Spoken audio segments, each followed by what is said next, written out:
Come ride the little train that is rolling down the tracks to the junction. Forget about your cares, it is time to relax at the junction. Lots of curves, you bet, and even more when you get to the junction. Petticoat Junction. There's a little hotel called the Shady Rest at the junction. Petticoat Junction. It is run by Kate. Come and be her guest at the junction. Petticoat Junction. And that's Uncle Joe. He's a moving kind of slow at the junction. Petticoat Junction.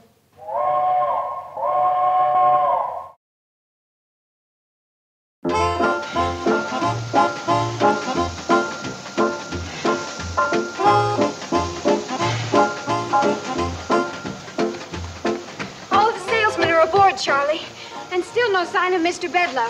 He's gonna be a mighty surprised railroad vice president when he wakes up and finds out his train's gone. Kate sure had a wonderful idea to sneak out of here while... Boyd, are you burning railroad ties again? Gee, Charlie, I just burned the loose ones. Besides, we need a quick fire. You go tell your ma that if she can keep Mr. Bedloe asleep just 10 more minutes, we're on our way to Pixley. Will do.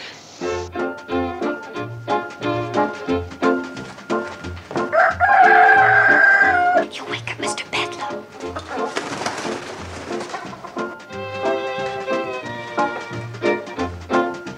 Everybody get on the train? Yes, Mom, but it'll be another 10 or 15 minutes before Charlie and Floyd can get up enough steam to pull out. We just got to see to it that Mr. Bedloe doesn't wake up before they leave. All aboard. That crazy bird. Phoebe, please, you'll wake Mr. Bedloe. Run get her a piece of toast. Oh, and hide Uncle Joe's Indian. He found it again. Did the train leave? Not yet. Is he still asleep? Yes, but Uncle Joe's fussing around. He can't find his bathrobe. Well, I loaned it to Mr. Bedloe. And you tell him that Mr. Bedloe is sleeping in the bridal suite and not to disturb him. Will do. Oh, Billy Joe, you start getting things ready so the minute Mr. Bedloe wakes up, we can quick serve him breakfast in bed and keep him there. But Charlie and Floyd and those salesmen ate up all the eggs. Oh, no. Oh, Betty Joe, go out and gather up some eggs, dear. Bobby Joe, you keep an eye on the upstairs. Okay, Mom. And you start cooking up some ham, bacon, and sausage, and try not to burn it. Burn it. Burn it. You keep your big beak closed except for eating. What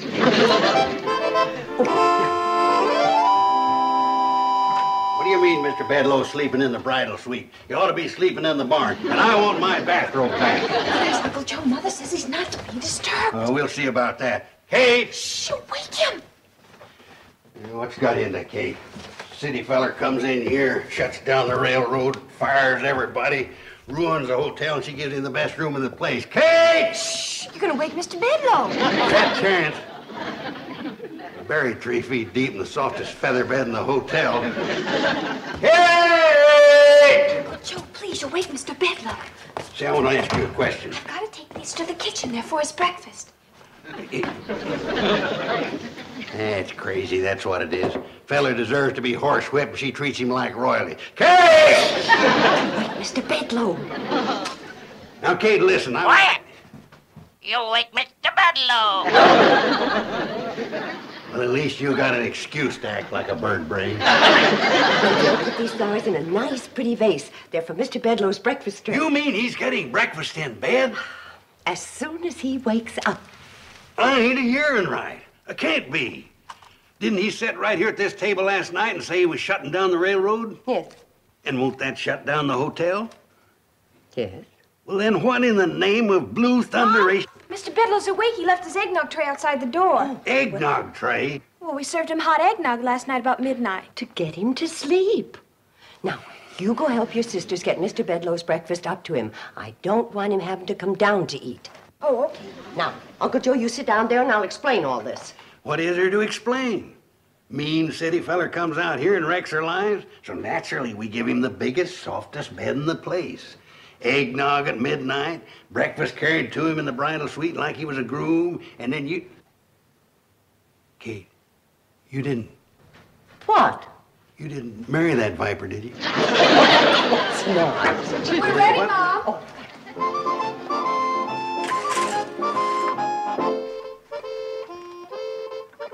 That's very nice.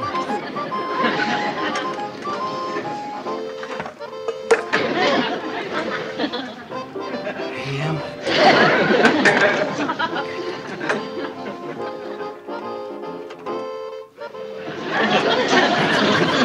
Now remember, girls, pretty smiles and happy talk. Ain't you going up and move his jaws for him so he won't have to chew? Joe, I'm doing everything for a reason. Now sit down and I'll explain. I know it looks like I'm being awful soft-hearted. Soft-headed. Before Mr. Bedloe can give orders for shutting down the railroad, he's got to get to Pixley. The only way he can get to Pixley is on the train, and the train is here. Now, if we... It won't work, Kate. I see what you're driving at, but it won't work. You can't keep the train here. It's got to go into Pixley to take those salesmen that spent the night here. Well, Uncle Joe... Now, your second mistake was in thinking you could change Bedloe's mind by being nice to him. Feller like that, you gotta outsmart, outthink. Uncle Joe... I got it. We'll sneak everybody but him onto the train and send it on into Pixley before he comes down. Kate, you know, putting him in the softest bed in the quietest room and taking his breakfast up to him was one of the luckiest blunders you ever made. It's playing right into my scheme. Who's blowing that locomotive whistle? My guess it'd be Charlie. He's the engineer. He'll ruin all my plans.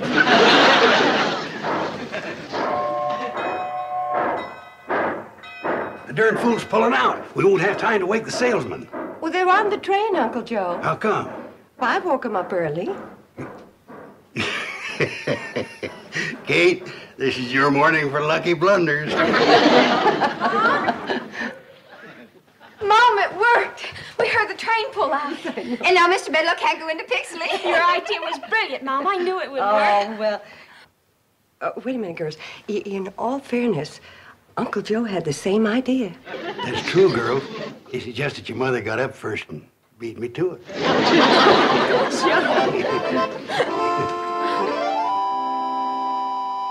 Morning, Mr. Bedloe. All right. Whose idea was it to run off with my train and leave me stranded? Mr. Bedloe, gentlemen are not permitted in the dining room in their robes. I am no gentleman, and this is not my robe. Now, do I get an answer to my question? All right. We'll let the government settle it. Stealing trains happens to be a federal offense, and everybody connected with this conspiracy is in very serious trouble.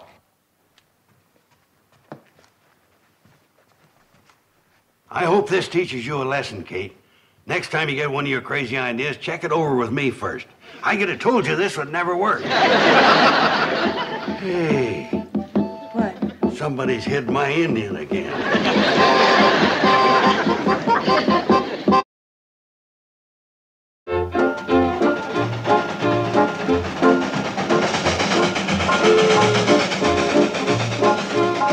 Charlie, I feel kind of bad about us running off, leaving Kate to face the music.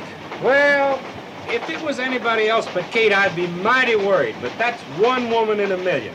She sure is. I never met a woman yet to compare with Kate. How come you never asked her to marry you, Floyd? I don't think I'm good enough for her. How about you? I feel the same way. You do? I don't think you're good enough for her either. We're coming on into Pixley. Think we better stop? Well, if we turn around and go back to Shady Rest, Bedloe will grab the train. Oh, I don't think so. By the time we get back there, Kate will have him eaten out of her hand. Kate can kill a man with kindness, all right. Well, if she doesn't kill him with kindness, them daughters of hers will pretty him to death. It's lunchtime, Mr. Bedloe. Come right into the dining room. Everything's ready for you. Yeah? What's everything? Poison food? Booby traps? Boiling oil? What's waiting for me behind that curtain? Your lunch, Mr. Bedloe. Down, sit down. Everything's piping hot. If you're expecting me to change my mind about canceling the train, forget it. It's a good idea. Uncle Joe, a sour face is not welcome in the dining room. Then what'd you bring him in for? You either smile or stay in the kitchen. I'll stay in the kitchen. Please, sit down. Girls. If this isn't a bribe, why all the attention? As long as you're a guest in my hotel, you're entitled to Shady Rest hospitality. We do not bring our differences to the table. All right, girls, start the food.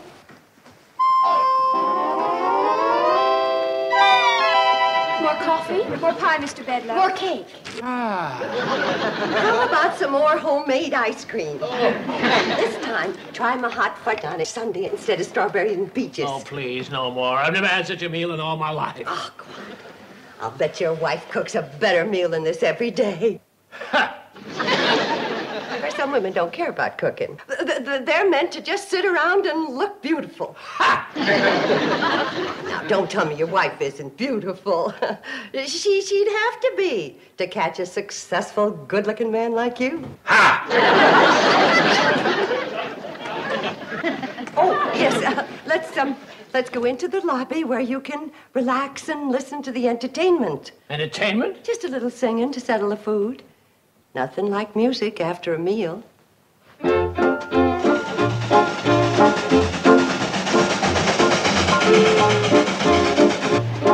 are you trying to do? Jump the track and get a song wrote about you like Casey Jones? Well, I figure the faster we go through Shady Rest, the less chance Bedloe's got of stopping us. We're better than 20 miles out of Shady Rest. Look at it this way, Charlie. The longer we take getting there, the longer Kate and her girls is going to have to work on Bedloe. That's true. I bet they're really melting him down. Oh, I'd sure like to be in his shoes right now. Floating like a zephyr on the soft summer air. Very nice. Lovely voice. All my daughters sing. Girls, Mr. Bedloe being a railroad man, maybe he'd like to hear a railroad song. How about this one? There's a train that runs through this wide valley that is loved by one and all. It's the train that starts way up in Pixley called the Hooterville Cannonball. Well, she makes her run through the dead of winter, through the summer, spring, and fall. Neither cold nor heat nor flood can stop her. She's the Hooterville Cannonball.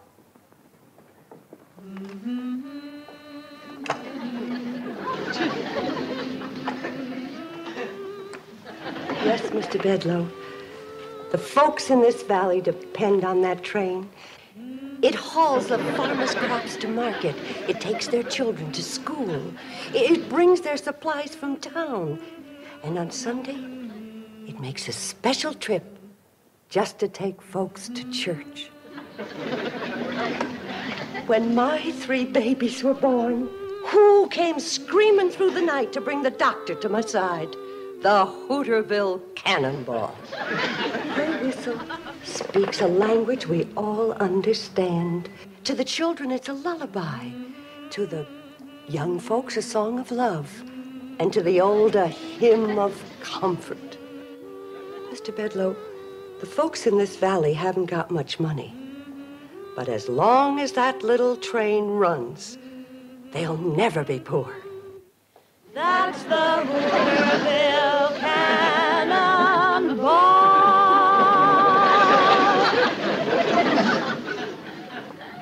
Mrs. Bradley, I came here in anger, and you repaid me with kindness. I gave you bad news, and you gave me warm and friendly hospitality.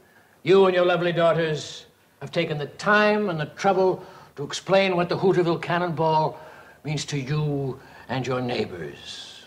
After all of that, could any man say, scrap that little train? Just one. Me.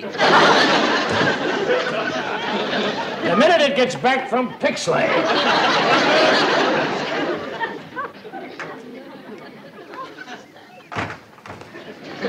Oh, Mr. Bedloe, have a chair. Thanks. I will.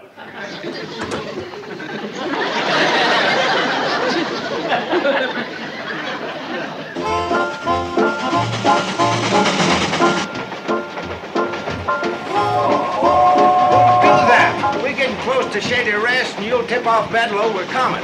I think he knows it already, Floyd. Take a look. It's Bedloe. Right smack dab in the middle of the track. Think we ought to stop? Of course we're going to stop, you smokehead. That's one of Kate's best chairs.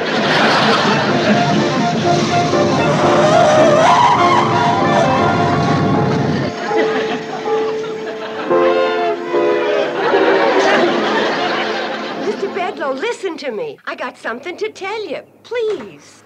Wait a minute. Floyd and Charlie say they can't back all the way to Pixley. It'll be dangerous. They gotta go on to Hooterville. Fine, I can cancel the train just as well from there. Oh.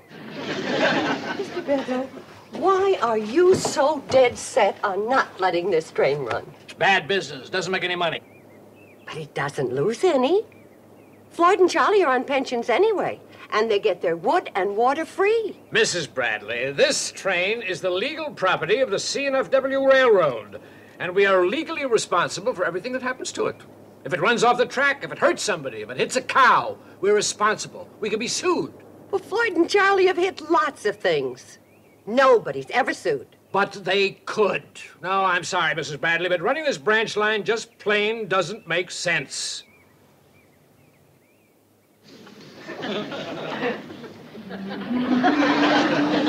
Doesn't it make sense to help folks when they need it? Bring the doctor when you're sick. Take little children to school.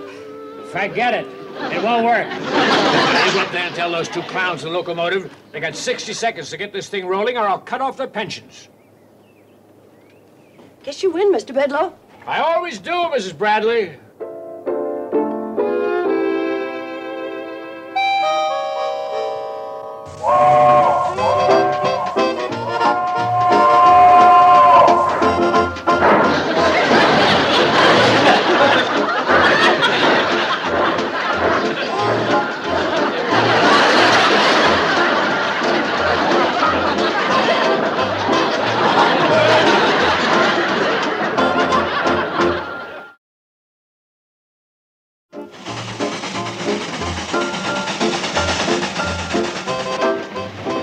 You know, Kate, this is the first time you ever rode up here. And the last. Why'd you say that? I thought you had a scheme to keep this old train running. Well, I have. That's why I'm going into Hooterville, but it's scary riding up here going so fast. Those things ever blow up? This one never has. You just might today, though. Why? You're squeezing that pipe so hard you're shutting off her water. Can't you go a little faster, Charlie?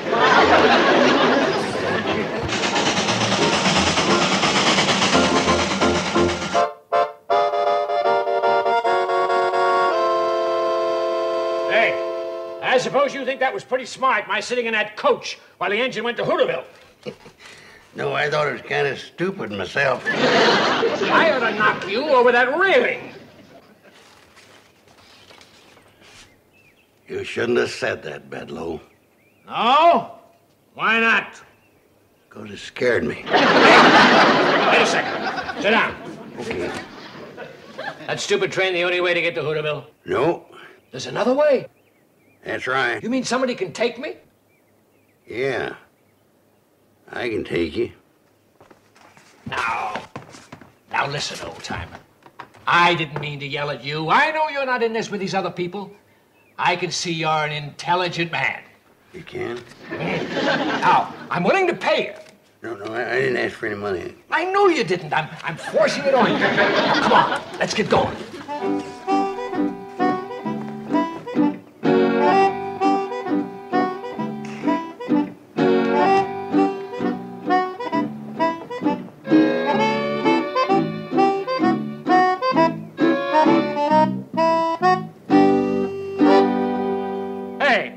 What is this? I thought you were going to take me to Hooterville.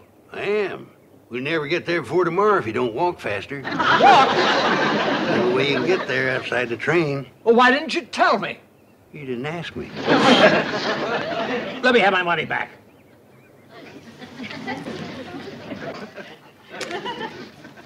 Indian giver.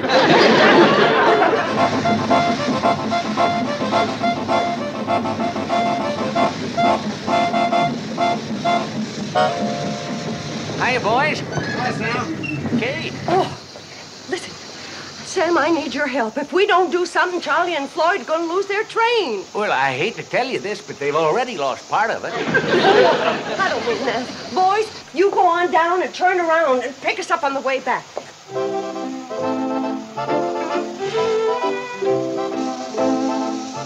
Hurry up, boys. All right, Kate.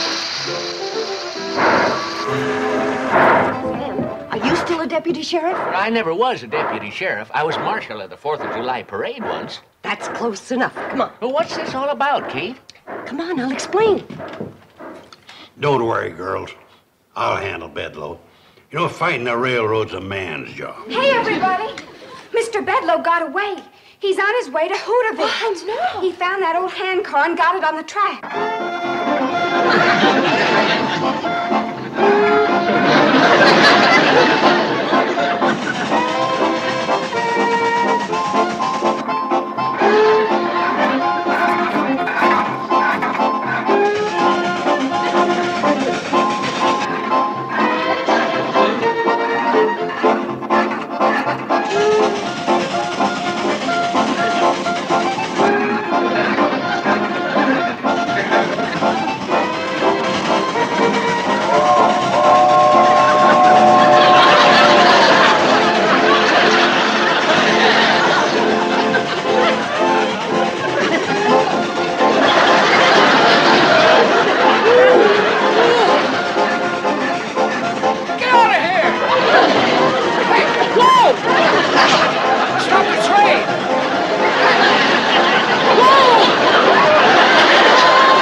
Is he hurt? No, he's just all pumped out. He'll be all right as soon as he gets his wind back. We run him for 5 miles. Are you going to be all right, Mr. Bedloe? I guess so. Who are you? My name's Drucker. Hey, Marshal Drucker from Hooterville. Marshal Drucker? He's a lawman. Thought you ran a general store. Yeah, I do that, too. Also publish the newspaper. Yeah, plus being the postmaster. And he's the mayor? Never mind all that. No, if you're a marshal, arrest every one of these people. What's the charge? Stealing a train. You mean Charlie and Floyd's train? That's my train. Oh, I'm the official representative of the C&FW Railroads. Marshal Drucker, do your duty. Yeah, be quick about it. All right. Mr. Bedloe, I hereby serve you with these 27 summonses, complaints, subpoenas, and overdue bills. What for? For the damages caused by your train during the past 20 years, and for supplies furnished and services rendered thereto by the citizens of this valley, as named in the complaints, etc., in your hand. Why, that's ridiculous. Totals up to about $150,000. Now, I wouldn't call that ridiculous. Baloney. What judge would honor that? Judge Drucker.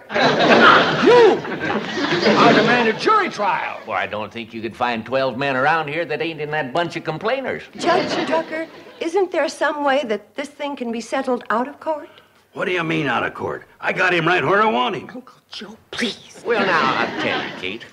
If Mr. Bedloe was to go quietly back to the city and let Floyd and Charlie resume running their railroad, I might be inclined to show a little judicial leniency and postpone these cases indefinitely. Oh, don't do it.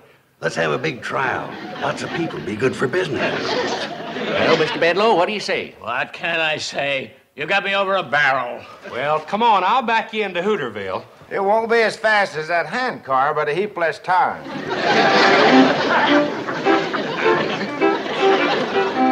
Well, Kate, you've pulled some beauties today. But letting him go was the biggest blunder of all. Oh, you think so? Well, he admitted himself we had him over a barrel. Well, I'm sorry. I don't blame you, Kate. But from now on, leave these things up to me. You know, fighting a railroad's a man's job. I'll remember, Uncle Joe.